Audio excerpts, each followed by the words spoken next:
Hi everyone, কেমন আছেন সবাই? আমার ফার্স্ট মিনি ব্লগে আপনাদেরকে সুস্বাগতম। একটা গায়ে হলুদের অনুষ্ঠানে গেছিলাম, তাই একটু রং করছি। আচ্ছা ঠিক আছে, বাদ দেন এগুলো।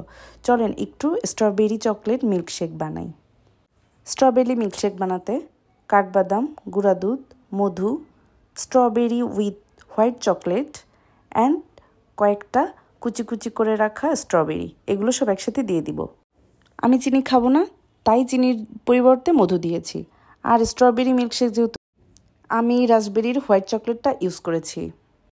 চকলেট, বাদাম, স্ট্রবেরি সব একবারে ব্লেন্ডারে করে নিয়ে ব্লেন্ড করে নিলেই রেডি আমার strawberry chocolate milkshake. Tata tata টা। খেতে একদম দুর্দান্ত ইয়াম্মি ইয়াম্মি হয়েছিল, যেরকমটা এক্সপেক্ট করেছি তার থেকে অনেক অনেক বেশি। ও আচ্ছা, এর মধ্যে বরফ কুচিও দিয়েছিলাম, বলতে ভুলে গেছি। আমি এখন আমার স্ট্রবেরি মিল্কশেকটা খাই। আর এই রেসিপিটা ভালো লাগলে আমার চ্যানেলটা সাবস্ক্রাইব করে দিও। Tata, bye bye.